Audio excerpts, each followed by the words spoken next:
Queria agradecer a presença de todas as pessoas aqui nessa banca virtual, num momento tão importante da nossa pesquisa. Agradecer ao professor Marcelo Pimenta e à professora Denise Bandeira pela orientação durante todo esse tempo até aqui e às membros da banca que aceitaram tão gentilmente avaliar esse trabalho. Então, o título do meu trabalho é o XRV, que é o Índice de Experiência de Usuário para a Realidade Virtual Imersiva, que é um questionário padronizado em português brasileiro para avaliação exatamente da experiência de usuário nesse contexto de realidade virtual imersiva. Aqui a gente tem um panorama geral da apresentação, o que que vai ter. Vocês conseguem se guiar no andamento da apresentação pelas cores na barra de baixo, então dá para perceber que a maior parte do trabalho da apresentação, na realidade, é sobre exatamente a proposta dos modelos que nós temos, a criação do questionário e a avaliação psicométrica que nós realizamos. Então, um breve contexto do trabalho, para principalmente quem não teve oportunidade de ler e que talvez leia no futuro o trabalho, é que a realidade virtual está conosco há muito tempo, desde os videogames até os computadores e simuladores de hoje, a gente utiliza a realidade virtual para fazer muitas coisas: treinamento, lazer, produtividade, comunicação e várias outras aplicações no nosso cotidiano. Porém, nos últimos tempos, a realidade virtual imersiva tem ganhado mais espaço, especialmente a realidade virtual imersiva, que está relacionada aos head-mounted displays, que são os óculos de realidade virtual. Porque com a chegada de dispositivos imersivos melhores e mais baratos, a gente consegue uma popularização desse uso tanto para o pessoal mais aficionado por tecnologia, quanto nas próprias universidades promovendo pesquisa. E, de novo, ela continua sendo usada mais ou menos para as mesmas coisas, só que por um nicho menor de pessoas. Treinamento, educação, lazer, comunicação, produtividade, cuidados com a saúde, cuidados psicológicos. Então, o uso tem sido muito variável. Mas é importante a gente trazer alguma definição como ponto de partida. Existem várias definições diferentes, seguindo as recomendações da banca, nós incluímos, da proposta de tese, nós incluímos mais definições de realidade virtual mais tradicionais no texto escrito, mas tem uma das definições que me chama bastante atenção, que é a da ISO, que é uma organização de padronização internacional, que fala que a realidade virtual ela é um conjunto dessas condições artificiais e ela indica claramente que essas condições são criadas por um computador e talvez por dispositivos auxiliares, trazendo informações sensoriais para nós, especialmente visuais, mas não só restrito a visual e na qual o usuário consegue interagir.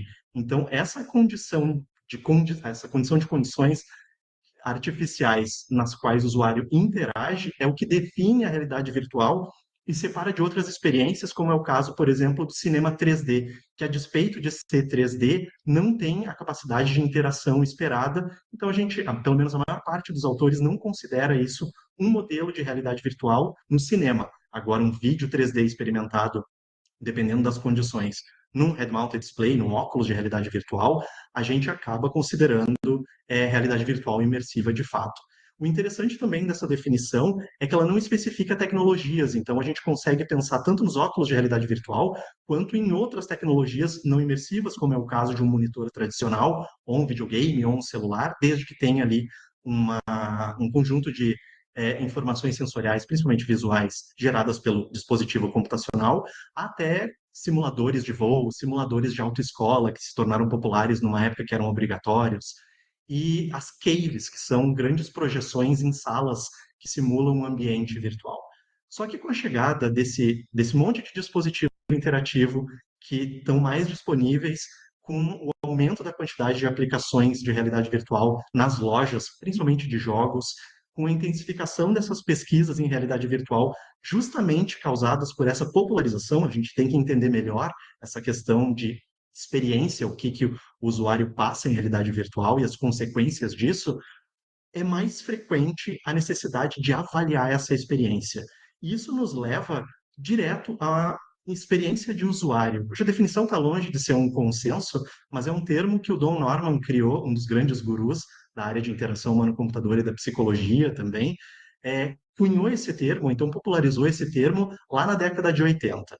E embora nós não tenhamos uma definição padrão muitas pessoas, porque depende muito das perspectivas teóricas de quem está abordando a experiência do usuário. Se a gente for ver no próprio grupo do Norman e do Nielsen, eles estabelecem a experiência de usuário como algo super amplo, relacionado a tudo que a pessoa passa de interação com a empresa, com os serviços e com os produtos da empresa, até coisas bem específicas que definem exatamente do que é composta a experiência do usuário do ponto de vista mais reducionista.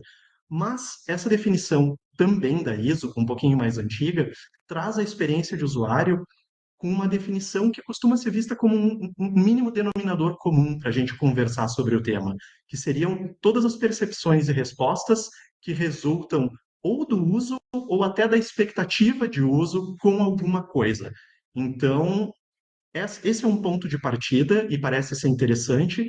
E algo interessante sobre a definição da ISO é a primeira nota adicional dela, que indica que a experiência de usuário também, por causa dessas percepções e respostas, incluem emoções, crenças, preferências, conforto, comportamento e tudo o que acontece antes, durante e depois do uso. Essa questão temporal ela é importante porque existem modelos de experiência de usuário que exploram exatamente essa temporalidade, a expectativa de uso de alguma coisa sem ter a coisa em mãos, a avaliação que é o proposto no nosso trabalho, que seria uma avaliação episódica de um uso de alguma coisa específica, e também tem a experiência de usuário de longo prazo, que vai se desenrolar em questões de lealdade e preferência de uma marca específica ou uma linha de produtos específica, por exemplo. Então, essa nota para nós também é importante. Só que, trazendo essa nota e a definição de experiência de usuário, a gente estabelece também que, se ela é uma coisa que existe e ela é importante, os pesquisadores e os desenvolvedores vão precisar medir essa experiência do usuário para tentar desenvolver produtos cada vez mais adequados para a experiência que eles têm intenção de levar para as pessoas. Eu sei que se faz ciência de formas muito diferentes, não tem um jeito só de se fazer ciência, não existe o bala de prata na ciência, então há vários jeitos de medir essa experiência de usuário. Técnicas comuns incluem a observação de pessoas enquanto elas usam o produto ou ao longo do tempo, o que que elas vão, como elas vão modificando a interação dela com aquele produto. Existem abordagens baseadas em medidas fisiológicas, a gente coloca sensores na pessoa e deixa ela usando o produto e ela acaba, por meio dessas medidas, pelo aumento de temperatura, aumento de pressão sanguínea, batimentos cardíacos acelerados, a gente consegue estabelecer mais ou menos como está sendo essa experiência para ela. E bastante comuns também são as técnicas de autorrelato, como, por exemplo, para a experiência de usuário de longa duração, um diário de uso ou um diário de experiência. E nessas técnicas de autorrelato, questionários são a alternativa mais comum relatada pela literatura. E aqui eu acabo usando o questionário como um termo guarda-chuva, principalmente quando eu começo a falar de questionários padronizados, porque existem escalas, testes, inventários, índices, que é o nosso caso, mas tudo isso, cada um com uma pequena diferença em tamanho ou então de objetivo, mas a gente geralmente vê isso na forma de questionário com esse termo mais amplo. E esses questionários, eles têm um tipo especial de questionário, que são questionários padronizados, e há vários disponíveis deles para a área de interação humano-computador. Aqui estão alguns deles, a escala de usabilidade de sistema, o questionário de mal-estar de simulador, o inventário de motivação intrínseca, o PANAS, que é uma escala específica de afeto positivo e negativo, que também é usada na psicologia. Então, não é só para a área de interação humano-computador, várias áreas acabam se aproveitando da existência desses questionários. E esses questionários padronizados são um tipo particular de questionário, porque eles são projetados para uso recorrente. Eles não são feitos só para uma medição específica ou um conjunto de medições específicas. Eles são criados para que sejam aplicados em diferentes contextos e diferentes cenários por diferentes pessoas. E eles são criados para ser utilizados em uma ordem e formato específicos. Então, existe todo um cuidado metodológico na criação e na avaliação desses questionários, que acabam culminando em instruções de aplicação e interpretação dos resultados das aplicações. Por causa desse cuidado metodológico e do jeito que ele é construído, a gente acaba tendo maior confiança de que eles funcionam do jeito que nós planejamos, se eles não forem mudados e se eles seguirem as instruções de aplicação de uso. E exatamente essa construção desses questionários para medir características de comportamento humano, de personalidade humana ou eventos sociais, é onde se encaixa a psicometria, que é uma área da psicologia que assume um modelo mais quantitativo de avaliação. Ele tem um vínculo muito forte com a matemática, e a matemática é exatamente o ferramental que a psicometria usa para a construção dos instrumentos e para a proposta de interpretação dos resultados. Eu gosto bastante, não de uma definição exatamente de psicometria, mas do Develes, da indicação do que ela se ocupa, que seria medir, e não só fenômenos psicológicos, mas sociais também, e ela usa exatamente, geralmente, o questionário como um procedimento de medição. Dentro da psicometria, existem diferentes visões de abordagens, de métodos, de estratégias que a gente pode adotar, e existem qualidades diferentes que se explora na construção desses questionários para a interpretação e uso dos scores, dos resultados desses questionários. Geralmente, a gente aborda na psicometria como critérios de qualidade a validade numa perspectiva de qual é o nível de suporte que as teorias, as evidências acumuladas daquele questionário dão para a gente, de que o questionário tem scores que representam o que nós queremos medir com a precisão que nós queremos medir para um contexto específico de uso. E também a fidedignidade, que também a gente chama de precisão, que são estimativas de confiabilidade desse questionário, da consistência dele em aplicações contínuas e de erros de medição aceitáveis, porque, como qualquer tipo de medida, o erro existe e a gente tem que conviver com ele. O que a gente deve fazer é tentar garantir que ele seja o menor erro possível. Existem outras medidas de qualidade também, sensibilidade, praticidade, mas ou elas acabam entrando dentro de validade e outros critérios, ou elas acabam sendo não o foco da atenção, mas validade e fidedignidade, essas duas coisas são quase ponto pacífico entre os pesquisadores da área de psicometria, que são pontos importantes a se observar num questionário criado. Isso nos leva exatamente aos problemas que esse trabalho aborda, que seria a escassez de questionários em português brasileiro, e isso é um grande problema, porque o idioma é algo muito importante na aplicação de questionários, porque quando um questionário é criado, as evidências de validade e as estimativas de fidedignidade desse questionário falem para aquele idioma específico. Quando eu simplesmente traduzo um questionário para um outro idioma, eu posso perder informação importante nos itens ou introduzir ruído nesses itens do questionário. E isso faz o questionário aumentar a quantidade de erro, ou então medir alguma coisa levemente diferente do que a gente está tentando medir. Os scores dele deixam de representar aquilo que originalmente no idioma inicial representavam.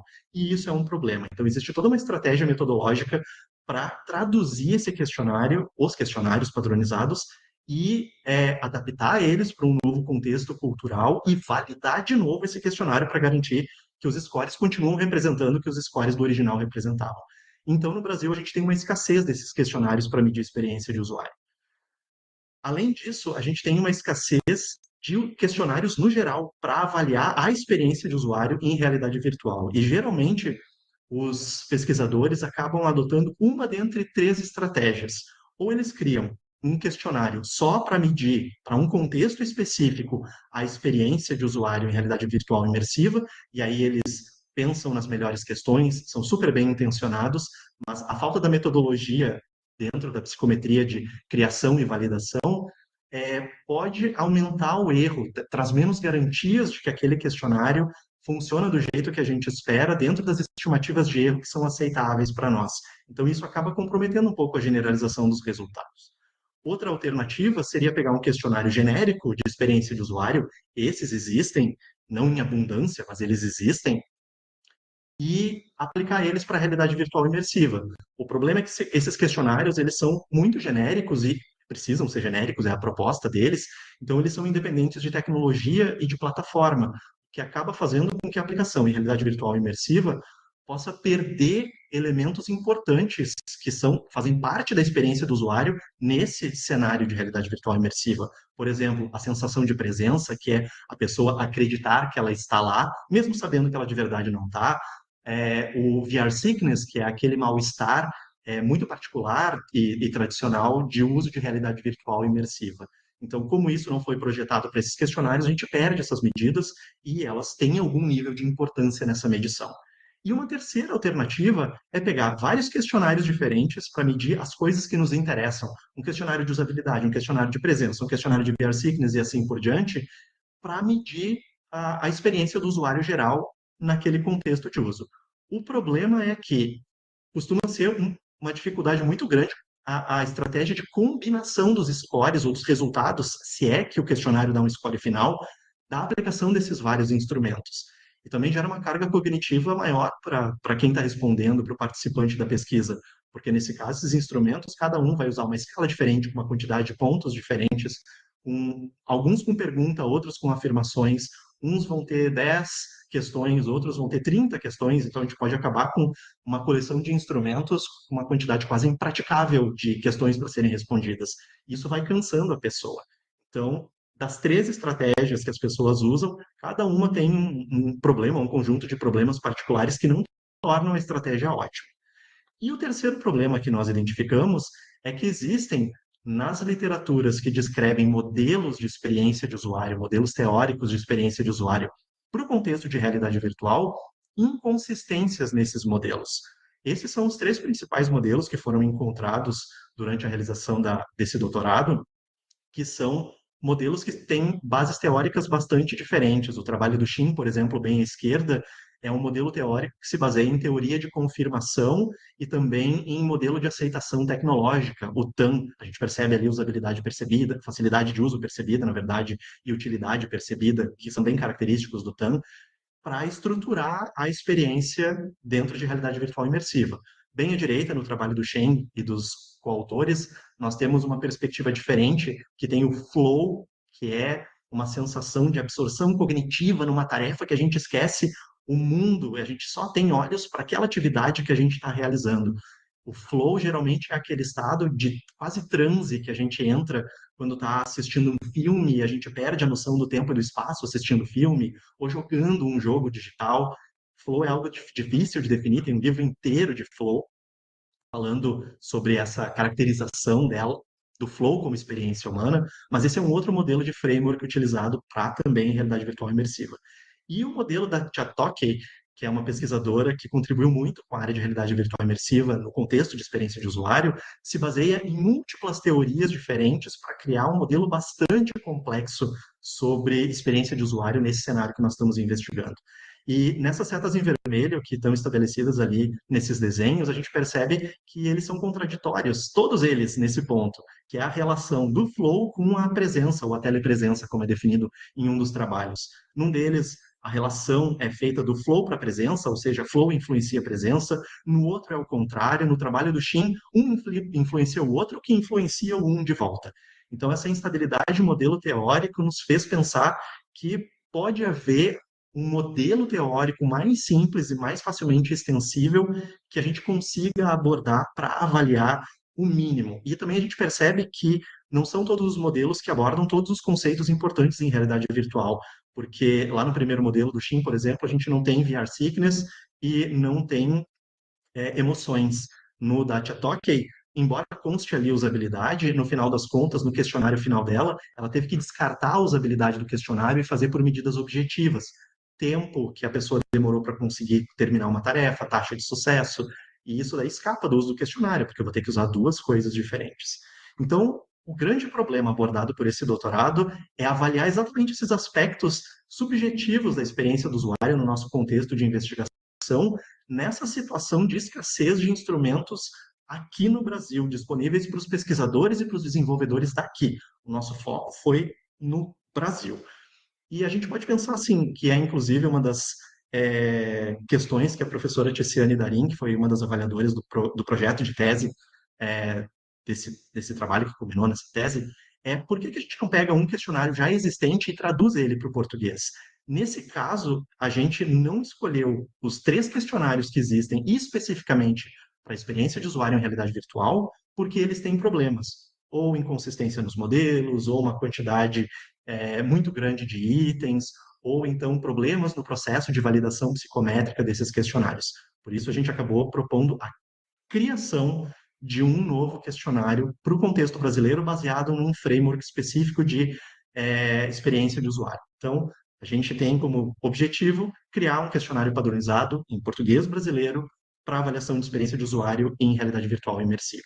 O que se desdobra em objetivos específicos, que seriam identificar os modelos teóricos existentes para poder escolher o mais adequado, identificar os questionários existentes para avaliar a realidade virtual imersiva, a experiência de usuário nesse contexto, e isso nos trouxe aqueles três principais modelos que eu apresentei, propor e validar não só o questionário padronizado, mas o modelo teórico por trás dele, que também é importante, e avaliar as propriedades psicométricas desse questionário que nós propomos.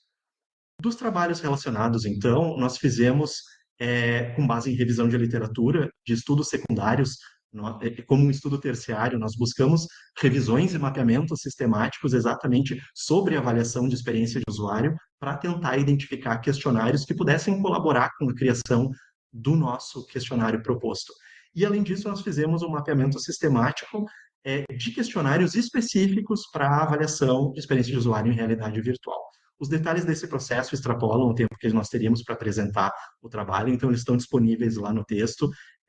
E o mapeamento sistemático envolveu 5 pesquisadores ao todo, ele está em reelaboração para uma publicação futura, porque ele acabou ficando muito velho, a gente não conseguiu publicar em tempo, então a gente tem que trazer novos dados para ver, explorar, na verdade, novos dados, para ver se não surgiram coisas novas na literatura. Mas a primeira pesquisa que nós fizemos trouxe 16 questionários que abordavam explicitamente o tema desse trabalho. E os três que se destacam são exatamente do trabalho do Shin, do Shen e da Chatoki, que são questionários específicos para a realidade virtual imersiva. Eles variam, como eu comentei, em teoria subjacente, utilizando TAM ou Flow ou uma coleção de teorias distintas. Eles variam em tamanho de questionário. O questionário do Shin tem 11 itens, o questionário da Chatoki chega a ter 84 itens, porque ele tem duas versões, uma com 60 e poucos itens e uma outra versão com 84 itens. E eles têm alguns problemas, como eu comentei, na estrutura teórica desses modelos. O Shin, por exemplo, não considera emoções e VR sickness, e ele tem um problema adicional, porque ele utilizou como estímulo para os experimentos de validação TV 3D num ambiente virtual de aprendizagem, o que pode não configurar exatamente realidade virtual, ou realidade virtual imersiva, principalmente, né, no contexto do nosso trabalho. O Shen não traz VR sickness, também não aborda usabilidade, e apresenta algumas instabilidades na estimação do modelo teórico dele. A Chatoki acaba misturando alguns conceitos nos componentes e acaba medindo usabilidade de um jeito objetivo, escapando do objetivo de um questionário, que é ser autocontido só por uma avaliação subjetiva, e também apresenta algumas instabilidades no modelo dela. Para o nosso modelo, nós utilizamos como base a proposta de componentes de experiência de usuário do Malk, publicado lá em 2007, que está sendo apresentada aqui, de forma bastante resumida. Existe uma ampla discussão teórica e histórica sobre cada um desses pontos do componente, do modelo geral, cada um desses componentes. De novo, eu não vou poder abordar todos eles em detalhes, isso está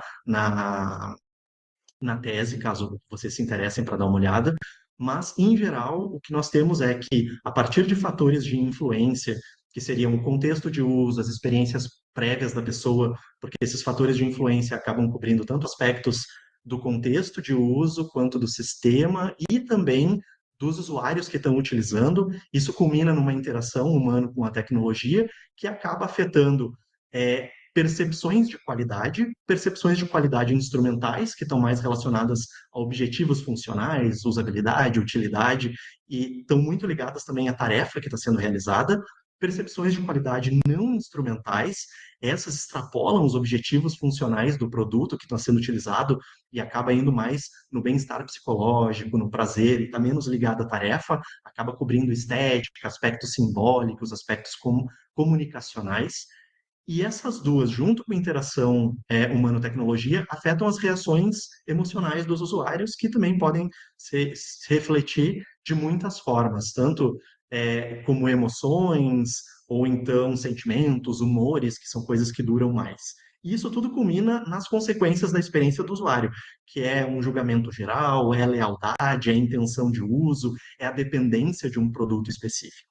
A única coisa que nós adicionamos nesse modelo foi, no centro, um elemento adicional de estado do usuário, que é afetado também pela interação humano-tecnologia e afeta as reações emocionais do usuário.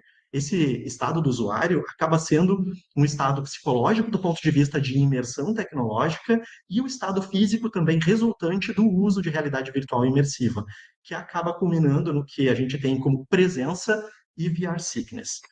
E esse seria o modelo já com aquilo que nós vamos medir, porque não basta que nós tenhamos a definição mais ampla do que precisa ser medido, o estado do usuário, percepções de qualidade e reações emocionais, nós temos que definir mais especificamente quais são os componentes que vão fazer parte desse questionário e que são componentes essenciais para a medição de realidade virtual imersiva. Porque nós não queremos criar um questionário absurdamente grande que seja impraticável do ponto de vista de aplicação. A gente quer que isso seja usado e a gente quer que ele seja independente de domínio na medida do possível. Então, a gente consegue medir, por exemplo, usabilidade de praticamente até onde nós tenhamos avaliado qualquer sistema de realidade virtual imersiva. Porém, diversão não afeta todo tipo de sistema. Então, acaba se restringindo a modelos de a medição de jogos ou aplicativos de lazer. Então a gente acaba medindo coisas mais coisas-chave, elementos-chave. O que nós escolhemos para medir foi usabilidade, numa perspectiva de eficiência, eficácia e facilidade de aprendizagem, com uma base teórica de vários autores, que também está definido mais especificamente lá na tese, a gente não vai ter tempo de abordar. A presença como uma coleção de duas coisas essenciais, que é a ilusão de lugar, é a pessoa acreditar que ela está lá, mesmo sabendo que ela não está lá, e a ilusão de plausibilidade, que ela é achar que aquilo está acontecendo, mesmo sabendo que aquilo não está acontecendo. Então, a gente tomou como base o trabalho do Mel Slater sobre presença para propor ah, essa base teórica de presença. VR sickness, que é um conjunto de sintomas de mal-estar induzido por realidade virtual. Como percepção de qualidades não instrumentais, nós temos a estética, do ponto de vista de estética visual clássica e de estímulo, que é o nível de ativação, arousal, que o pessoal utiliza muito mesmo aqui no Brasil, do quanto a pessoa se sente estimulada ou excitada a utilizar um determinado sistema computacional. Nós poderíamos colocar aqui, por exemplo, também experiência estética que envolvesse não só elementos visuais, mas elementos ápticos, elementos sonoros, mas, de novo, não é todo o sistema de realidade virtual que vai ter isso, a gente quis garantir o mínimo. Na parte de reações emocionais, nós medimos emoções numa perspectiva de emoções básicas do Paul Ekman, que nós acreditamos que seria viável para o nosso trabalho. A professora Tiziane Darim deu um feedback sobre isso. Nós fizemos uma pequena alteração do questionário para tentar garantir, mitigar o risco de não ser uma boa abordagem de emoções. E, como consequência de experiência de usuário, nós temos a avaliação geral, que é uma nota que a pessoa dá em relação à experiência dela, de uma péssima experiência até uma experiência ótima. Essa avaliação geral vai fazer sentido mais adiante. E também, a pedido da banca da proposta de tese, nós trazemos aqui algumas hipóteses do nosso modelo, que são exatamente as relações teóricas que nós estabelecemos entre esses elementos. Cada uma dessas setas é uma relação teórica que constitui uma hipótese que nós queremos testar. As linhas sólidas representam as hipóteses de um efeito direto, quanto aumenta, se aumenta a usabilidade, aumenta emoções, por exemplo. As setas tracejadas indicam um relacionamento inverso. Quanto mais VR sickness, quanto mais mal-estar, isso afeta negativamente as emoções, diminui o score das emoções ou o efeito sobre emoções, no geral. E a combinação, o mais importante a mais importante dessas hipóteses, na realidade, é a hipótese lá de baixo, a HE1, que seria do índice de experiência de usuário para avaliação geral, que representa exatamente se a combinação de itens que nós escolhemos, se o nosso questionário é capaz de prever a avaliação geral que o usuário faz numa perspectiva de experiência de usuário para a nossa amostra, como nós prevemos. E não basta só estabelecer essas expectativas teóricas em relação a como os componentes se relacionam entre si. Na psicometria, a gente chama de modelo estrutural, mas o modelo de medição também é importante. são duas visões diferentes sobre a mesma coisa. O modelo estrutural está preocupado exatamente sobre com essas influências entre os componentes, e já o modelo de medição ele foca em como esses componentes são medidos, a representatividade, a redundância, a precisão desses componentes. Eu sei que parece complicado, mas eu vou abordar dois conceitos que são essenciais para a gente entender melhor o que, que a gente está propondo como modelo de medição, que são como o nosso trabalho se baseia em modelos de variáveis latentes. O modelo reflexivo e o modelo formativo são duas perspectivas diferentes que fazem muita diferença do ponto de vista do que nós queremos medir. É importante a gente diferenciar eles, porque a gente avalia eles de formas diferentes. Estruturar o nosso modelo como um ou como outro muda o jeito que a gente faz a análise psicométrica do nosso questionário. O modelo reflexivo, ele é mais adequado quando ele representa um estado interno ou uma característica de uma pessoa ou comportamento de uma pessoa. E ele representa, naquele construto R que tem ali em cima, um fenômeno ou alguma coisa que existe no mundo independente da medição.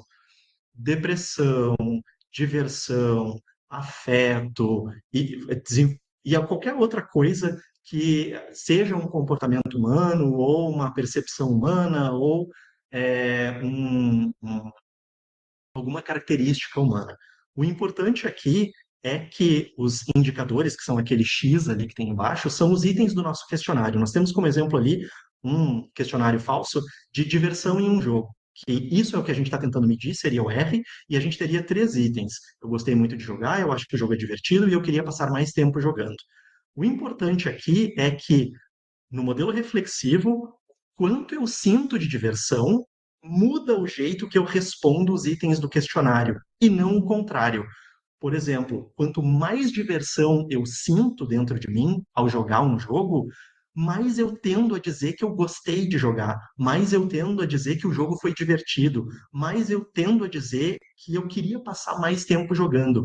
Então a relação é do construto diversão para os itens. Os itens do questionário são o reflexo daquilo que a gente não consegue medir diretamente, que seria a diversão. Aqueles lambda que tem ali são o quanto cada um dos itens do questionário captura, o quanto ele é representativo para medir a diversão. E eles têm intensidade, podem ter intensidades diferentes. E lá embaixo, aqueles epsilon são os erros de medida, que tudo que a gente mede tem erro. Então, por aqui não seria diferente. No caso dos modelos formativos, eles são um pouco diferentes, porque eles geralmente costumam medir uma coisa artificial, uma coisa que não existe no mundo de verdade. Por exemplo, desenvolvimento humano, qualidade de vida. Desenvolvimento humano foi uma coisa artificial que a sociedade criou com um objetivo específico de criar políticas públicas, de entender melhor uma situação de uma comunidade, por exemplo, ou de um país inteiro, por exemplo. Mas são coisas artificiais. A gente não vai lá e mede, o desenvolvimento humano desse país é tanto. Não, é um índice que nós criamos. E ali nós temos outro exemplo de empoderamento institucional, e seria o que a gente está tentando medir. E os itens do questionário seriam: eu estou satisfeito com o meu trabalho, desculpem, eu estou satisfeito com o meu salário, tenho acesso a políticas de desenvolvimento, participo de decisões na minha equipe. Só que a gente nota uma coisa: não é porque eu me sinto mais empoderado que eu vou ter mais acesso a políticas de desenvolvimento. Não faz sentido. Nesse caso, o caminho é ao contrário. Os itens que eu tenho no meu questionário criam o índice que eu tenho lá em cima. Então, o caminho da seta é de baixo, dos itens para o construto, de baixo para cima. Se eu tiver mais acesso a políticas de desenvolvimento, eu tendo a ter um índice mais elevado. Se eu tiver menos participação em decisões em equipe, esse meu índice cai. Então, o lado que a seta vai tem diferença para a construção de uma perspectiva formativa ou reflexiva.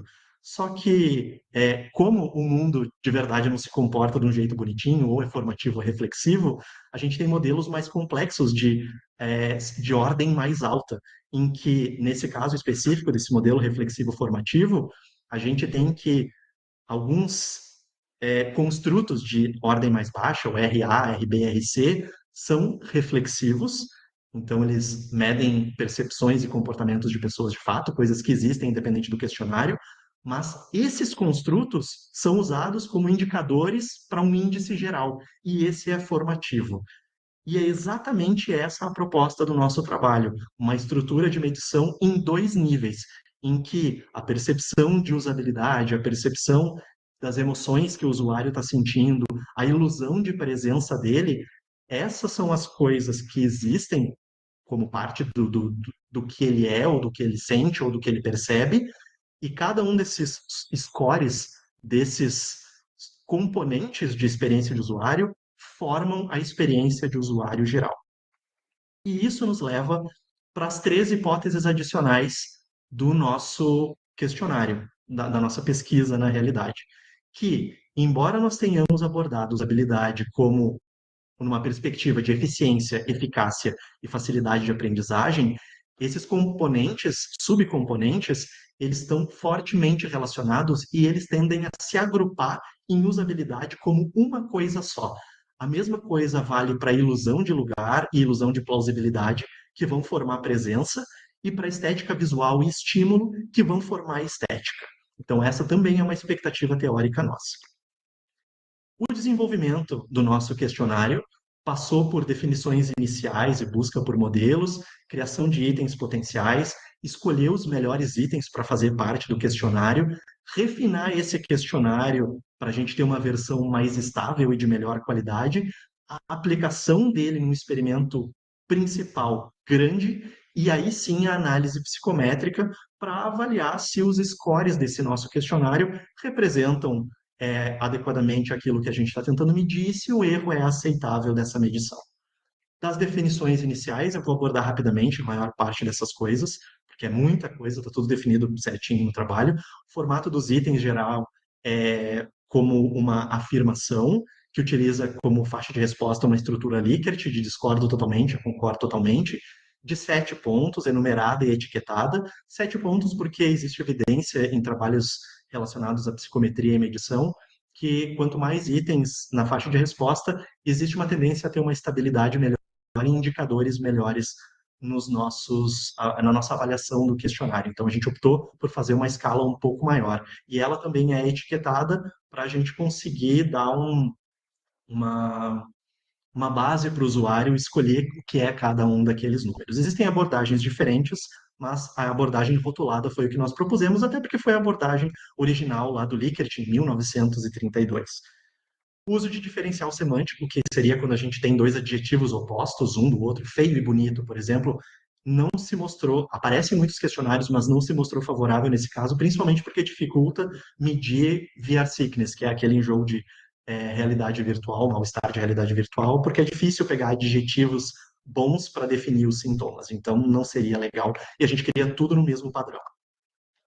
Para criar os itens potenciais, nós utilizamos uma análise de conteúdo, que já é uma abordagem que eu uso há bastante tempo, que eu sou familiarizado. A professora Milene mesmo já me viu aplicando análise de conteúdo em outros contextos, e ele envolve preparar coletar um grande número de documentos relacionados, pegar esses documentos e quebrar esses documentos em pedacinhos menores, categorizar, agrupando esses pedacinhos menores em coisas parecidas, e a partir desses agrupamentos de coisas parecidas, a gente consegue, no caso específico da nossa pesquisa, propor um item para cada um desses agrupamentos, um item potencial do nosso questionário.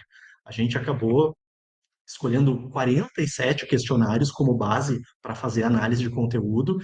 Todos os questionários que foram encontrados no mapeamento sistemático que nós fizemos estão nessa análise de conteúdo, e questionários adicionais que foram selecionados por serem muito populares na aplicação em pesquisa científica na área de experiência de usuário. O Static Scale, por exemplo, para avaliação de estética, embora seja raro as pessoas avaliarem estética em experiência de usuário.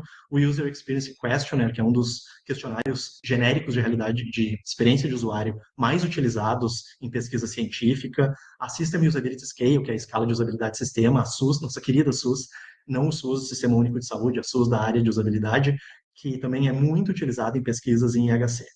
Então, nós escolhemos 47 desses questionários. Fazendo esse processo de quebrar eles em unidades menores, nós tivemos 690 153 unidades de informação que depois foram agrupadas em 155 categorias.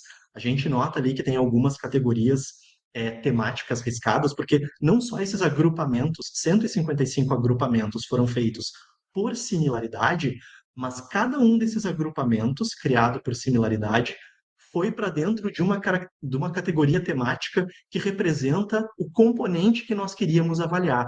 Então, algo relacionado a bonito, a categoria temática, o agrupamento seria em relação a coisas bonitas, itens que se referem à beleza do ponto de vista de bonito. Eles vão cair lá em estética visual clássica, por exemplo. Eles são agrupamento, mas esse agrupamento vai para essa categoria. Estética como novidade, presença, do ponto de vista de imersão e coerência, deixaram de fazer parte do nosso modelo por questões teóricas também e práticas, no final das contas, que estão justificadas lá na tese, mas tem a ver com a possibilidade do efeito wow, que é um efeito de... porque poucas pessoas no Brasil, pelo menos, tiveram acesso ou muito acesso à realidade virtual imersiva, então quem usa pela primeira vez fica muito maravilhado com aquilo, e isso causa uma distorção gigante em novidade. Então não faria sentido a gente ter itens relacionados a isso no nosso modelo, nesse nosso contexto de medição. Então, nós temos outras coisas que foram mantidas, isso está lá definido na nossa tese. Na parte de avaliação, então, nós tivemos para a escolha dos itens que compunham o nosso questionário, a primeira versão do nosso questionário, uma avaliação de relevância e de qualidade por especialistas na área de experiência de usuário e em realidade virtual. Foram feitas entrevistas individuais e virtuais, era uma época ainda de pós-pandemia, logo após a pandemia, então era mais seguro e também nós queríamos pessoas de regiões geográficas do Brasil diferentes, até para captar problemas de regionalismo, por exemplo, que nós tivéssemos propondo nos nossos itens. Nós tivemos a participação, então, de 4 juízas com experiência na área de realidade virtual e ou experiência de usuário e ou psicometria. No caso da primeira juíza, ali nós temos um caso clássico de modéstia acadêmica, porque ela é especialista em experiência do usuário, mas ela acabou colocando como experiência média. A partir desse feedback que nós obtemos, nós tivemos a proposta de novos itens para o nosso questionário, 22 novos itens que não vieram da análise de conteúdo, mas das percepções das juízas, e essa foi uma coisa muito importante que aconteceu, e também um filtro dos itens avaliados, e nós acabamos construindo o nosso primeiro questionário com 47 itens.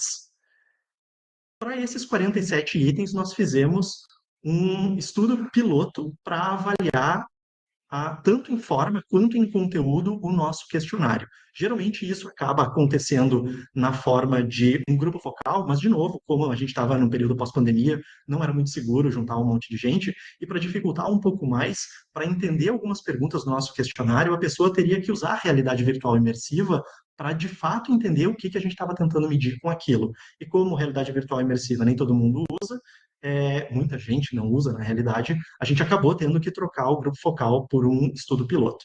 Nós utilizamos, então, como estímulo 3 aplicações em realidade virtual diferentes, o Oculus First Contact, que é um aplicativo tutorial sobre realidade virtual, criada pela própria Oculus, atualmente a Oculus é mantida pela Meta, o Beat Saber, que é um jogo de ritmo para cortar notas musicais com sabres de luz no ritmo da música que está tocando, e o Painting VR, que é um aplicativo de ateliê de pintura virtual que utiliza simulação física e pincéis como no mundo real. A gente tem um pincel, vai num balde, usa tinta e pinta numa tela, num canvas, como geralmente se faz.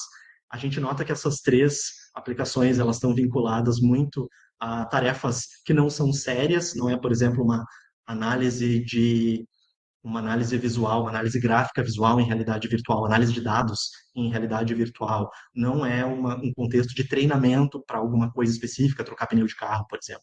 Então, todas elas estão num contexto de lazer, mas elas têm modo de funcionamento, modo de interação diferente numa perspectiva teórica, que também está lá na tese apresentada, que justifica o uso delas, 3. E também a gente tem que elas não têm instruções escritas para os usuários utilizarem. Isso era muito importante para a gente, porque se nós tivéssemos instruções escritas, normalmente elas vão estar em inglês, a maior parte dos aplicativos de realidade virtual ainda não está localizada para o Brasil, e isso limitaria também a capacidade dos participantes, de alguns pelo menos, entenderem o que estava acontecendo e se guiarem dentro de realidade virtual. Então, o idioma das instruções e das coisas dentro do mundo virtual também foi um limitador da nossa escolha. A gente teve como o único equipamento de realidade virtual utilizado, o MetaQuest 2, que ele foi utilizado sem atualizações durante todo o período de coleta de dados, nem o Quest foi atualizado, nem os aplicativos foram atualizados, para a gente manter a consistência de que todo mundo teve acesso a uma experiência o mais similar possível. Os experimentos aconteceram em locais fechados, lembrando que também era pós-pandemia, né? Num local fechado e silencioso, da preferência dos participantes, como era o estudo piloto, a gente consegue relaxar um pouco no rigor metodológico desse experimento. O ambiente tinha que estar livre de pessoas, pets e obstáculos em geral, e a gente precisava de um espaço de no mínimo 3 por 3 metros, porque para o Paint VR, que é o ateliê de pintura virtual, a gente precisava que a pessoa caminhasse pelo ambiente. A gente evitou o uso de locomoção pelo joystick, porque ele acaba induzindo VR sickness com mais intensidade, e era uma preocupação nossa manter o conforto das pessoas. A gente não estava interessado nesse momento em avaliar a sensibilidade do instrumento ou quanto isso afeta o instrumento, mais ou menos VR sickness. O importante nesse primeiro momento era manter o conforto das pessoas e diminuir a chance de um acidente acontecer. E também nós tomamos cuidado em relação à contaminação por Covid-19. Então, tinha uma capa de silicone lavável que evitava contato direto com os óculos, a gente colocava nos óculos de realidade virtual, então ficava a pele da pessoa com a capa de silicone, que era lavada entre cada uso de cada participante com água e sabão. Isso se manteve por todos os experimentos, até os últimos, inclusive no experimento principal. A gente esterilizava naquela época os controles utilizados com álcool. Isso acabou deixando de ser feito no experimento principal, quando a epidemia de fato foi mais controlada, porque o álcool acaba desgastando o plástico dos controles. Então a gente viu que não haveria mais necessidade desse cuidado.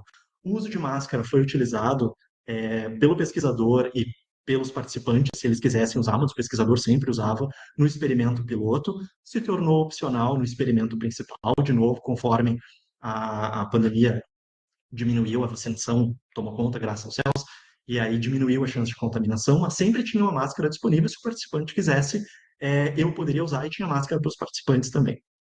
E as aplicações, no começo, eram abertas por um tablet, então a pessoa não precisava tirar os óculos, a gente trocava o que ela estava vendo por meio de um tablet sincronizado com o MetaQuest, só que por problemas técnicos isso acabou ficando difícil, o aplicativo no celular ou no tablet acabava atualizando, porque a gente não tinha muito controle, e o MetaQuest sem atualização as coisas não se conversavam mais, então a gente acabou deixando de fazer isso, a gente trocava de aplicação, trocando manualmente com o pesquisador.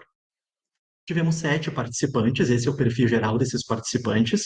Nós tivemos uma faixa etária acima dos 20 anos, até os 57 anos, então a gente teve uma variação de idade razoável. A maioria foi do gênero masculino, se identifica com o gênero masculino, e isso a gente acredita que não afetou os resultados de alguma forma, porque nós não percebemos sensibilidade a gênero, nesse caso do estudo piloto. A escolaridade também variou de ensino completo até doutorado, mas a gente nota que a experiência em realidade virtual imersiva ou é nenhuma ou é muito rara, ou só usou uma vez, por exemplo. E isso se manteve no experimento principal também. Disso a gente não consegue escapar, porque acaba sendo o cenário brasileiro de uso de realidade virtual imersiva. Poucas pessoas exploraram. Isso acaba refletindo o que a gente tem aqui de verdade na sociedade brasileira. Então, e dificultaria muito buscar pessoas com experiência, principalmente no experimento principal, para fazer parte da pesquisa. Demoraria ainda mais tempo, já foi um doutorado bastante longo, para conseguir pessoas participando em determinadas condições que a gente esperava. Essa é a primeira questão do questionário, a primeira versão do questionário, a primeira estrutura dele. Teve algumas trocas de item, inclusive a adição de um item extra depois da proposta, da defesa de proposta de tese. A gente notou, conforme a gente foi fazendo o estudo piloto, e isso foi muito interessante e numa perspectiva incremental e iterativa de melhoria do questionário, que as pessoas erravam muito a marcação nessas linhas, porque estava muito agrupado. Então, a forma não estava boa, alguns termos usados não estavam claros o suficiente para as pessoas responderem, e isso acabou afetando bastante a gente. E isso está definido também lá na tese. Ele acabou mudando para esse formato aqui, que é um formato mais tradicional que a gente está acostumado. No experimento principal, nós tivemos um cálculo de estimativa amostral usando duas técnicas diferentes, um pacote SemPower na linguagem de programação R, que por meio de análise da complexidade do nosso modelo disse que o mínimo para ter estimativas estáveis do nosso modelo teórico e do modelo de medição, seriam 132 observações, 132 questionários preenchidos e um software adicional baseado em análise de regressões múltiplas, que é a base que funciona a técnica de psicometria que nós utilizamos, a técnica de cálculo, a técnica matemática por baixo, que estimou 146 observações. A gente acabou utilizando no experimento principal o mesmo equipamento e os mesmos experimentos, as mesmas aplicações do experimento piloto. A gente acabou reestruturando um pouco a sessão experimental para ter variação, eu em seguida mostro para vocês. E as sessões experimentais, nesse caso, deixaram de ser feitas no lugar de maior comodidade das pessoas, no trabalho, na casa delas ou em algum outro lugar, e passaram a ser feitas para a gente ter um ambiente mais controlado, só em salas exclusivas das universidades climatizadas, ou da URGS ou aqui da Unipampa, onde eu estou agora. E esse processo todo de criação e de avaliação preliminar, ele contribui nas evidências de validade baseadas no conteúdo do nosso teste. O experimento principal, então, teve uma mudança na estrutura da sessão experimental, que o Oculus First Contact acabou sendo utilizado como um modo de familiarizar a pessoa com realidade virtual imersiva, porque a maioria das pessoas nunca utilizou realidade virtual imersiva, então elas usavam aquilo ali para conseguir entender como iam interagir com o mundo. A gente não mediu nada depois que eles usavam, os participantes utilizavam essa aplicação específica. A gente alternava a ordem em seguida de ou a pessoa experimentava o Paint in VR ou o Beat Saber para ter uma avaliação, e depois de experimentar cada um deles, a pessoa sempre respondia o nosso questionário e mais um questionário extra. A SUS, a System Usability Scale, o PQ, que é o Presence Questionnaire, o questionário de presença do Whitmer e do Singer, e o Simulator Sickness Questionnaire, que é o questionário de avaliação de mal-estar em simulador, que são questionários bem clássicos da pesquisa científica para medir usabilidade, presença e mal-estar de realidade virtual. E nós escolhemos versões já traduzidas e validadas em português desses questionários, para a gente não ter ainda mais o esforço de tradução e validação desses instrumentos. A ordem deles também foi alterada, às vezes era primeiro aplicado o nosso instrumento e depois o questionário adicional, só um deles, não os três, e variava qual dos três a gente escolhia. Às vezes era primeiro o questionário adicional e depois o nosso questionário. E por último, a gente agradecia a participação das pessoas. No experimento principal, nós tivemos 77 participantes, 51 do gênero, se identificam com o gênero masculino, 24 com o gênero feminino, 2 pessoas escolheram não declarar o seu gênero, e nós acreditamos que essa diferença entre a quantidade de pessoas do gênero masculino e feminino não seja significativa no nosso trabalho, porque nós não estimamos e não detectamos na literatura científica também variações que nos afetem do ponto de vista de validação psicométrica com base em gênero. Da parte de idade, isso sim nos afeta. A maior parte das pessoas se concentra na faixa de 18 a 20 anos, isso levou a nossa mediana para 20 anos como mediana do nosso trabalho, 21 anos em média. Mas essa concentração na faixa dos 18 aos 20, 21 anos, ela é indesejada, mas ela é compreensível de novo, porque ela reflete, parece pelo menos refletir, o perfil dos usuários de tecnologia imersiva no Brasil. Ou são jovens em universidade, por exemplo, que têm acesso a essas tecnologias imersivas em projetos de pesquisa, de extensão, ou então nas aulas, ou então são jovens que compram esses dispositivos como pessoas que gostam de tecnologia e principalmente para fins de lazer. Então, mesmo estando concentrado na faixa de 21 anos, ali por volta dos 21 anos, a gente acredita que isso reflita a população que a gente vai acabar tendo como participantes em pesquisas ou então em testes com o usuário quando a gente estiver desenvolvendo para a realidade virtual. A escolaridade também está concentrada em pessoas que estão cursando o ensino superior, como os nossos testes se concentraram como ambiente duas universidades, embora a gente tenha colocado convites em outros lugares, além das próprias universidades, panfletos, a gente distribuiu por e-mail, fez convites por conveniência também para pessoas. Isso acabou concentrando de novo ali na faixa do ensino superior, pessoas cursando o ensino superior. É improvável, a gente acredita que isso gere algum viés significativo, mas não pode ser descartado que pode acontecer. A experiência com realidade virtual imersiva, de novo, isso sim pode gerar viés nos resultados. Como a imensa maioria das pessoas nunca usou realidade virtual, ou usou só uma vez, Isso tende a aumentar o efeito de novidade sobre elas e de se maravilharem com realidade virtual, aumentando o efeito uau, que é exatamente essa sensação de coisas que me afetam negativamente são menos importantes porque eu fico tão encantado com aquele momento que essas coisas parecem menores e eu acabo dando uma avaliação maior. A gente vai ver o impacto disso mais adiante na avaliação dos modelos. No experimento principal, então, a gente teve, como cada pessoa, cada participante contribuía com 2 amostras do nosso questionário, 154 amostras, e isso extrapola o que a gente precisava, estimou, na verdade, como o tamanho mínimo da nossa amostra. Os valores ausentes, eles foram substituídos pelas medianas. Nós tivemos menos de 1% de valores ausentes que as pessoas esqueceram de marcar nos questionários. Lembrando que os questionários, eles eram entregues em papel e depois transcritos para uma planilha eletrônica, mas mesmo em papel as pessoas não marcavam algumas opções, mas como foi menor que 1%, a imputação de dados é uma estratégia comum e bastante aceitável. E valores atípicos, uma experiência muito boa, uma experiência muito ruim, não foram removidos, porque além da gente precisar da maior quantidade possível de amostras, a gente não podia se dar o luxo de ficar retirando observações da nossa amostra geral. Isso pode refletir a validade ecológica da nossa pesquisa, porque isso pode de fato representar uma experiência de realidade virtual válida muito ruim que pode acontecer na vida real. Então, mesmo talvez sendo um valor extremo, nós escolhemos não tirar do nosso questionário, da nossa validação do questionário. A abordagem psicométrica que nós utilizamos foi baseada em modelagem de equações estruturais, que é uma abordagem alternativa à análise fatorial exploratória, que ela é mais simples e ela sozinha não consegue avaliar o modelo estrutural, ela só avalia o modelo de medição, e também é uma alternativa à teoria de resposta ao item, que é uma outra base psicométrica, que inclusive era a proposta inicial dessa pesquisa de doutorado, mas que depois das aulas com a professora Denise a gente percebeu que seria inviável utilizar ela, porque ela exige amostras muito maiores. E, além disso, ela também sozinha não avalia a estrutura teórica do nosso modelo.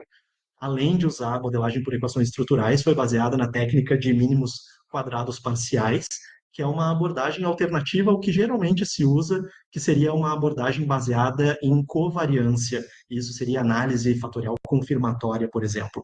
Essa abordagem de mínimos quadrados parciais acabou se mostrando mais adequada no nosso caso, mesmo sendo mais incomum, porque ela consegue estimar de forma melhor os modelos estruturais, desculpem, os modelos de medição híbridos, no nosso caso é o modelo reflexivo formativo, a outra técnica baseada em covariância não lida bem com construtos formativos, e a gente tem construto formativo no nosso modelo, ela é mais robusta para caso de distribuições de dados não normais, e como a gente estava prevendo o efeito Hall, isso possivelmente tornaria uma concentração muito grande de um lado da nossa amostra, faria com que valores ficassem acumulados na parte mais positiva.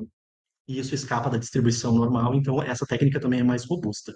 Permite utilização com amostras menores, a análise de covariância acaba exigindo uma amostra maior, e a gente estava estimando que a gente não conseguiria tantos usuários assim quanto nós queríamos para participar do trabalho.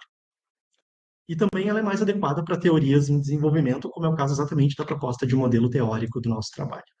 Nós utilizamos uma técnica de indicadores repetidos, então os mesmos itens usados para avaliar usabilidade sozinha e estética sozinha foram utilizados para estimar a experiência do usuário geral. A gente vai falar um pouquinho sobre a consequência disso mais adiante.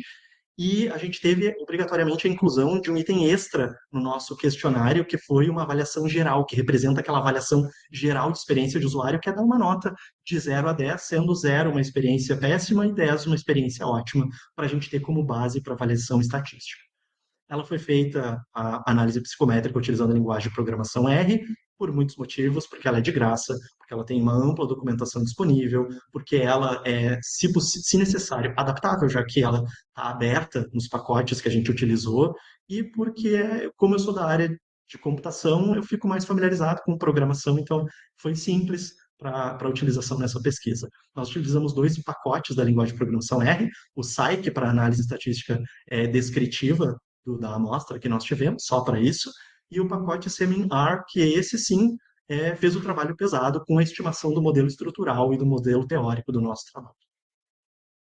A análise psicométrica se dividiu em dois pedaços, a análise psicométrica do modelo de medição e do modelo estrutural. No caso do modelo de medição, a gente teve que. Foi tudo estimado junto, mas na hora de avaliar ele tem que ser feito separado.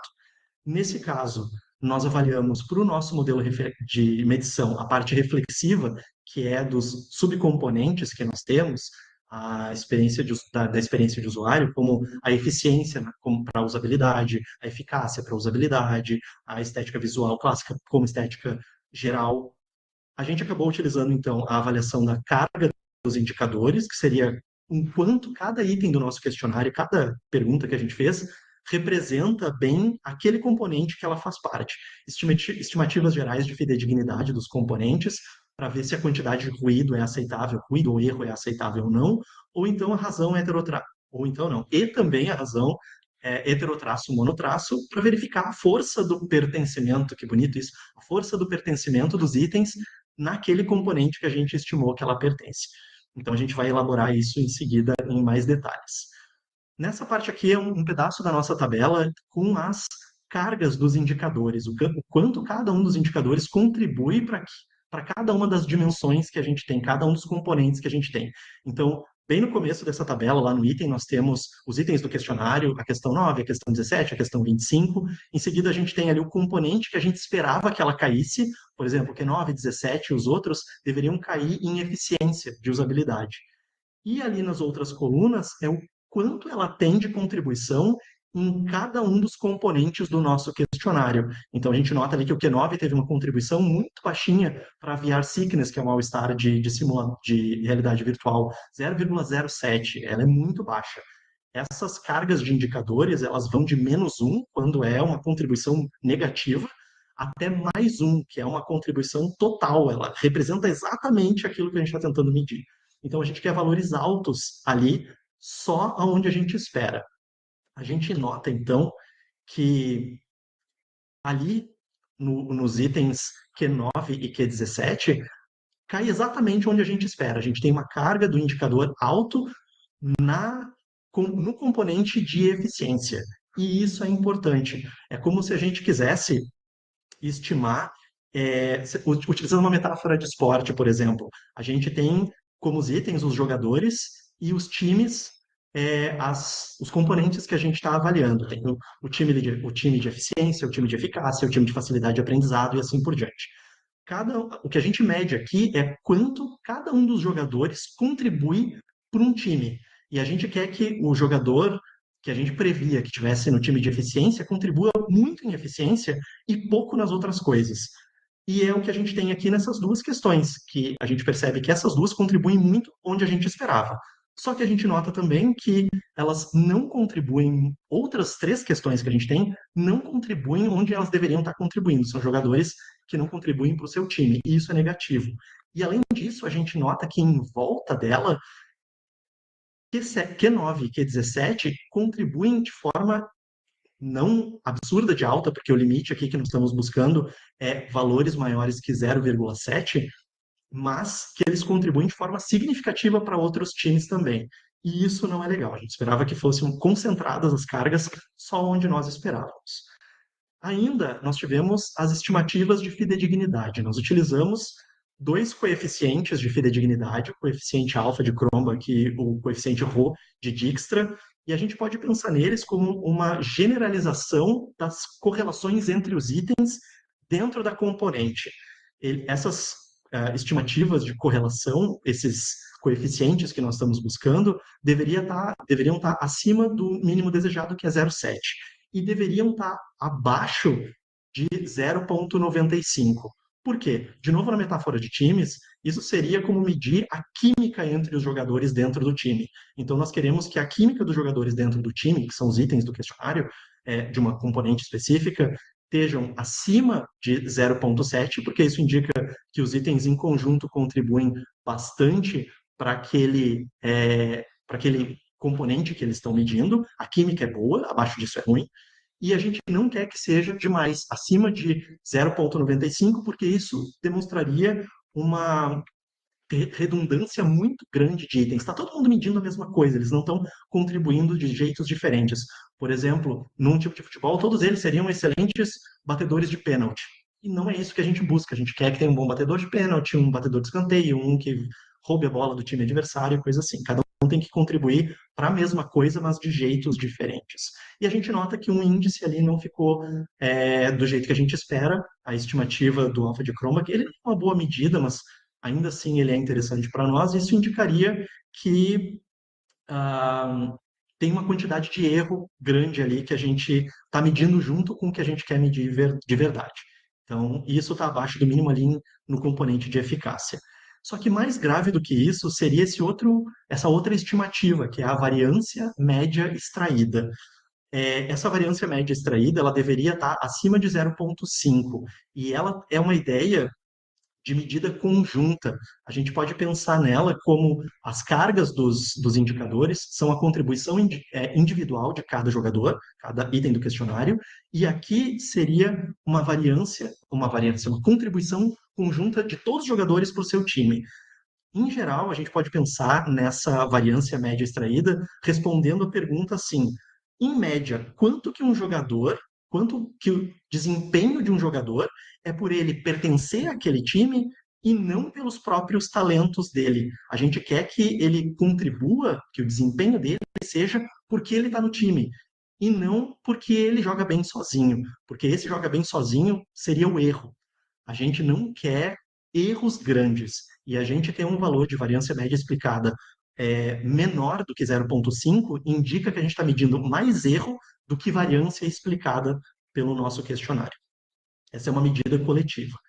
E a razão heterotraço-monotraço, a gente pode voltar de novo à medida de times, ela está medindo uma coisa, uma relação entre duas coisas. A parte monotraço, a gente pode pensar que é a coesão dos jogadores de um time, a química deles, o quanto eles gostam, o quanto eles jogam bem juntos, o quanto eles são leais uns aos outros. É uma medida interna do time e é uma medida importante.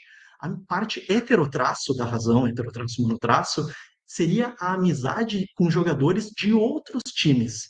E a gente não quer que a relação dos itens que a gente está esperando para um componente seja maior para outro componente que a gente não esperava. A gente não quer que a amizade entre os jogadores de dois times diferentes seja maior do que a coesão dentro do time.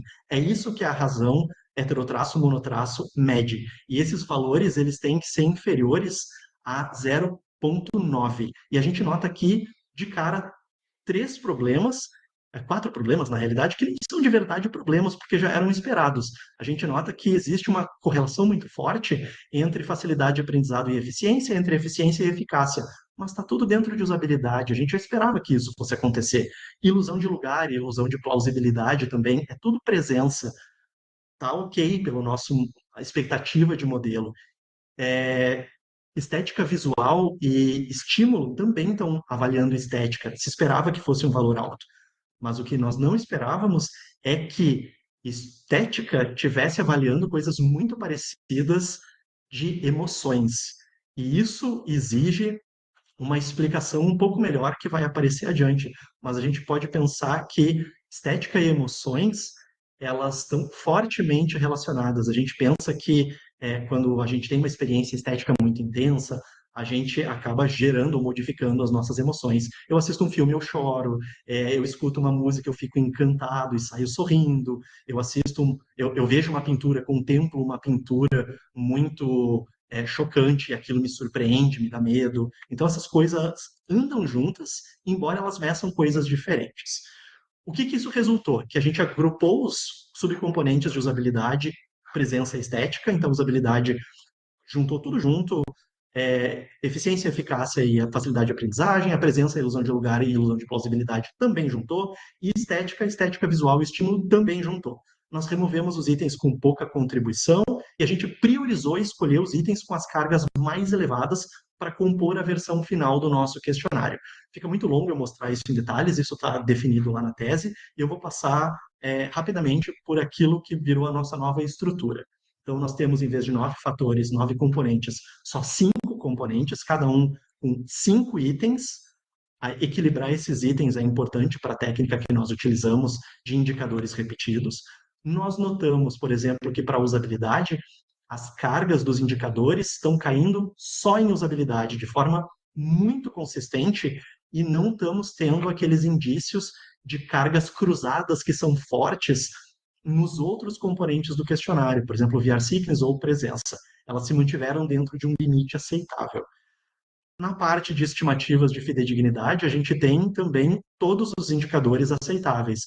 Acima de 0,7 para os coeficientes de fidedignidade, o coeficiente alfa e o coeficiente ρ, abaixo de 0,95 também, e todos os índices de variância média extraída estão acima do 0,5, que era o nosso alvo. Alguns bem acima, o que indica também uma alta coesão uma baixa quantidade de erros dos nossos resultados medidos. Na parte de avaliação de razão heterotraço monotraço, os problemas se resolveram relacionados às subcomponentes de usabilidade, presença e estética, mas a gente nota que permanece ali o problema, e a gente vai ver no futuro se isso é um problema de verdade, entre emoções e estética. Essas duas coisas estão andando junto demais, e isso não pode ser ignorado no nosso modelo, porque pode afetar a nossa medição, a nossa capacidade, na verdade, de estimação do modelo estrutural. Além disso, dessas coisas que contribuíam como evidências de validade baseadas na estrutura interna do nosso questionário, da qualidade estatística interna do nosso questionário, nós fizemos uma avaliação baseada na relação com outras variáveis. A gente pegou o nosso subscore de usabilidade e viu a correlação com a SUS, a escala de usabilidade de sistemas. Mesma coisa de VR Sickness para a escala, para o questionário de enjoo, mesma coisa para o questionário de presença e a nossa subcomponente de presença. Nós tivemos uma correlação alta entre usabilidade e a SUS, uma correlação moderada entre a Simulator Sickness Questionnaire e o VR Sickness, que é um jogo de simulador, e uma correlação baixa, e essa é um pouco mais problemática, com o questionário de presença e a nossa subcomponente de presença. A nossa expectativa de explicação para isso é que esse questionário de presença que nós escolhemos, ele é um dos poucos que tem disponível em português, mas ele tem uma estrutura teórica bastante instável. Ele tem mais de uma versão e cada uma dessas versões tem uma indicação diferente de estrutura por baixo dela. Por exemplo, ele usa, e também no nosso caso, nós nos baseamos em ilusão de plausibilidade e ilusão de lugar, enquanto que o questionário de presença se baseia em envolvimento, imersão, fidelidade sensorial, realismo, qualidade da interface. Então, eles estão medindo coisas muito diferentes da nossa. Nós acreditamos que por isso nós tivemos uma correlação tão baixa entre o nosso subcomponente e o instrumento.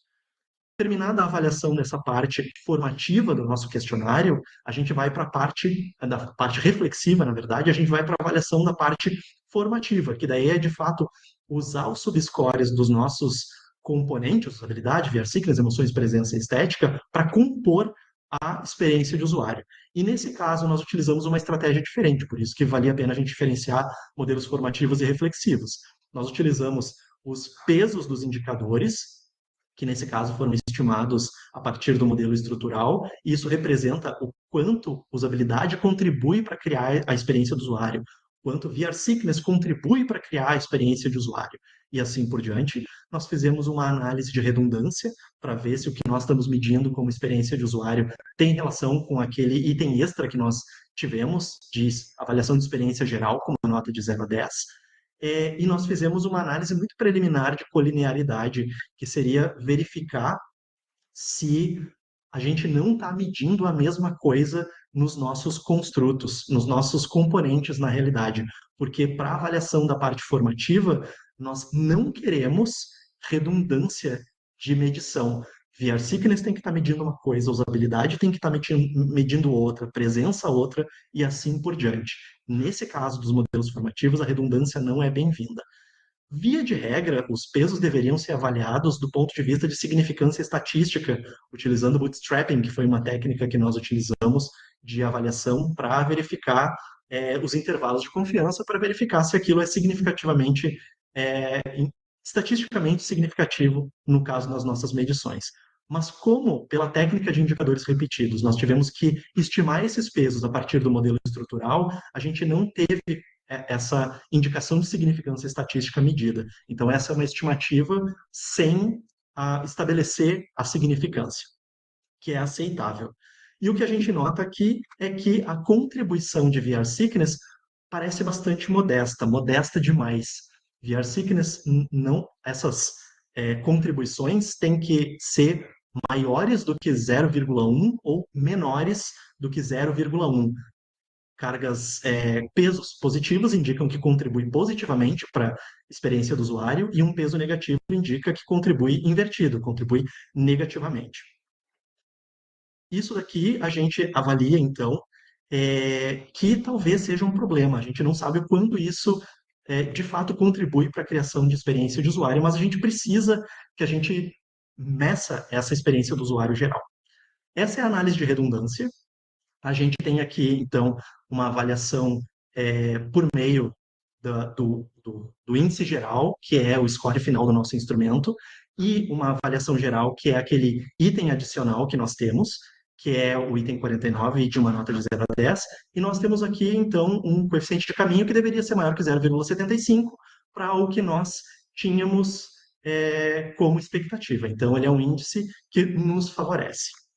A análise de colinearidade, por nós usarmos indicadores repetidos, também não pode ser avaliada, nesse caso, diretamente, mas nós utilizamos como uma pista de colinearidade aquela razão heterotraço-monotraço. Aquele problema entre estética e emoções deve ser avaliado no modelo estrutural com mais calma. Nesse caso, nós confirmamos nossas 3 hipóteses conceituais, que a gente deve agrupar usabilidade, presença e estética, exatamente na avaliação da parte do modelo de medição da nossa proposta. Como análise do modelo estrutural, esse é o modelo estrutural que nós estamos tentando avaliar.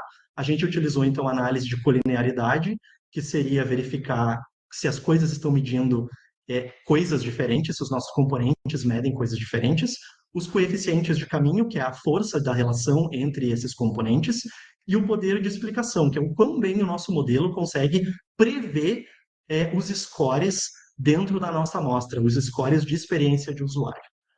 Na parte do modelo estrutural, aqui nós conseguimos utilizar um fator de inflação de variância para avaliar a contribuição, na verdade, a sobreposição desses nossos componentes. A gente nota que a sobreposição entre estética e emoções não se confirma, porque ele está fora da faixa de atenção, que seria maior do que 13, e da faixa de perigo, que é maior do que 5. Então, não existe a sobreposição significativa, ela não se confirma entre emoções e estética. Porém, a gente nota que existe uma sobreposição geral entre a experiência do usuário geral, o score final do questionário e as emoções, e também o índice geral, o score final de experiência de usuário e a parte de estética. Isso nos indica também um perigo, porque o nosso questionário pode acabar superestimando as contribuições desses 2 componentes em particular. Se isso estiver acontecendo, a gente vai ter caminhos não significativos estatisticamente, porque a gente vai ter muito ruído, o algoritmo de mínimos quadrados parciais não vai conseguir estimar bem aquilo, e a gente pode ter caminhos maiores do que um. Se isso acontecer, é um péssimo sinal que o nosso modelo não é adequado. Vendo o modelo de fato, nós percebemos que isso não se confirma, que o efeito de estética sobre emoções, o efeito de emoções sobre experiência de usuário, o efeito de estética sobre experiência de usuário são estatisticamente significativos e que eles não são superiores a 1. Então, o problema mais sério de colinearidade não se confirma no nosso modelo e ele se mostra seguro. A gente teve também uma surpresa que VR Sickness não teve uma contribuição significativamente, estatisticamente significativa, direta para a experiência de usuário. A gente tem aqui que VR Sickness tem um efeito mediado por emoções como impacto em experiência de usuário, mas não direto. Nós não conseguimos detectar essa variação. Finalmente, a gente mede o poder de explicação do nosso modelo, que seria, nesse caso ali, 0,8.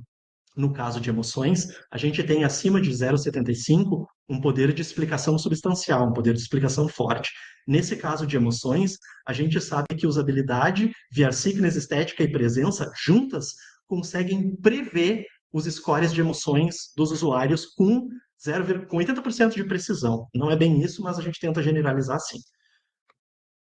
Esse poder de precisão de 100% aqui, no caso de experiência de usuário e das coisas que compõem a experiência de usuário, são um efeito colateral do nosso da nossa abordagem de indicadores repetidos. Como a gente está usando exatamente os mesmos indicadores para medir usabilidade e outros indicadores para VR sickness, outros indicadores para estética, e a gente está usando exatamente os mesmos 25 para o X, eles se explicam perfeitamente.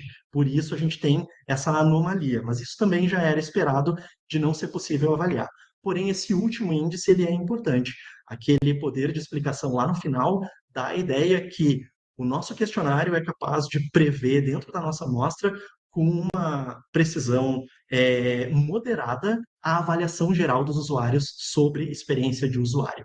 E isso é importante e é aceitável do ponto de vista do nosso modelo que a gente está propondo. E isso nos leva às hipóteses do modelo estrutural, sendo que nós conseguimos confirmar todas elas, com exceção de uma, que era a expectativa que nós tínhamos de que VR Sickness tivesse uma contribuição direta em experiência de usuário. Ela não parece ter. Ela passa por emoções, sendo uma contribuição mediada, e isso é importante para nós. Finalmente, como contribuições da nossa pesquisa, nós temos o próprio índice de experiência de usuário, o questionário que nós criamos, com evidências de validade aparentemente suficientes e estimativas de fidedignidade robustas para ser utilizado. A gente consegue resolver os problemas que nós apontamos, então é um questionário em português brasileiro que a gente pode aplicar. Eu fico feliz de dizer que já tem colegas de outras universidades aplicando esse nosso questionário. Ele agrega os componentes que nós consideramos essenciais de experiência de usuário em realidade virtual imersiva, e ele tem um modelo teórico mais simples e mais extensível que os modelos teóricos que nós vimos de outros autores, que também tem problemas de sobreajuste, por exemplo, que tornam o modelo teórico deles instável. É um processo que a gente teria que avaliar com mais calma. A gente tem uma proposta, então, de modelo de medição reflexivo formativo para a experiência do usuário, e até onde a gente percebeu isso parece ser pioneiro. Os estudos similares não apresentam um modelo de medição, em especial um modelo de medição em 2 níveis. A gente tem várias vantagens sobre outros questionários, que são os componentes independentes de domínio, por exemplo, uma quantidade razoável de itens, 25 no total, comparado aos 84 da Chatokey, por exemplo. Um modelo teórico que nós desenvolvemos também é algo importante, porque revela que a estética tem um papel fundamental na formação da experiência de usuário, e a gente geralmente não mede estética. E ela tem uma das maiores contribuições, junto com emoções, para formar a experiência de usuário na perspectiva experimental que nós tivemos. A descrição detalhada desse processo de criação do questionário de avaliação psicométrica do questionário é importante para outros pesquisadores que queiram seguir os mesmos passos, e uma proposta também de uso de questionário de triagem antes de permitir a participação de algumas pessoas, dos candidatos, no experimento principal, foi importante porque a gente percebeu que não é uma prática nos experimentos de realidade virtual de muitas pessoas, muitos artigos que reportam esses experimentos. E isso evita que pessoas sensíveis usem realidade virtual imersiva e passem muito mal. A gente nota relatos de desmaios, inclusive, em alguns artigos sobre realidade virtual imersiva, depois de experimentos, durante experimentos na realidade, que talvez poderiam ter sido evitados por essa avaliação. Limitações que nós reconhecemos no nosso trabalho são uso de aplicações muito homogêneas. O Paint VR e o Beat Saber estão num contexto de lazer, e a gente sabe que isso é um limitador e que nós devemos, no futuro, explorar outros tipos de aplicações mais sérias, treinamento médico, meditação e coisas similares. Aplicações de qualidade similar, a gente não consegue medir sensibilidade do nosso questionário.